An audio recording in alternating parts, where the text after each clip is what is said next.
It is wrong. Rebuilt and redesigned back in 2008. For these Backlot sets reviewed, this was home to another classic studio tour attraction. Here to tell you more about it is the star of Kung Fu Panda 4, as well as the 2005 version of King Kong, Jack Black.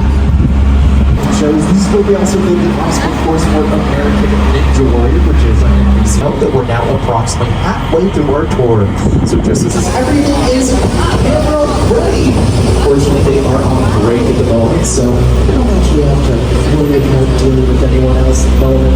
We have the chance to take a close look at how detailed all of these sets are for filming. Set decorators really put in a lot of fantastic work.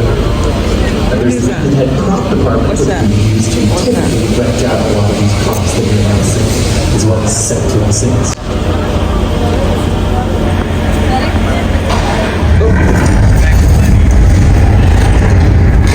Not to worry, folks, we get this all the time in California.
For our 60th anniversary with a complete makeover of all the props and lubrication equipment, bringing the set into the 21st century.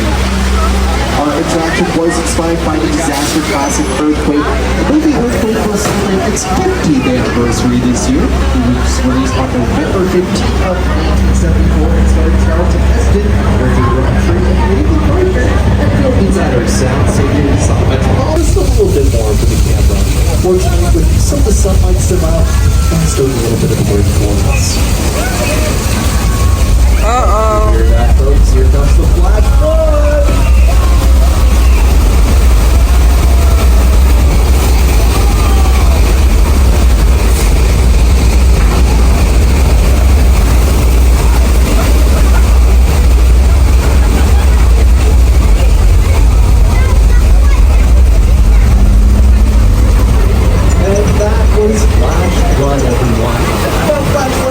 It was decommissioned before it was used for movement. It cost about $60,000. It was extremely difficult to be transported down here. They actually had to move the ceiling of the plane just to make sure it could fit under any overpasses that it went through. Once it did finally arrive down here, they were supposed to reinstall the ceiling, but director Steven Spielberg wanted to work with it so much. He said, no, it's perfect. Keep it as is. Now we here at the studio tour, we love getting our guests up close. These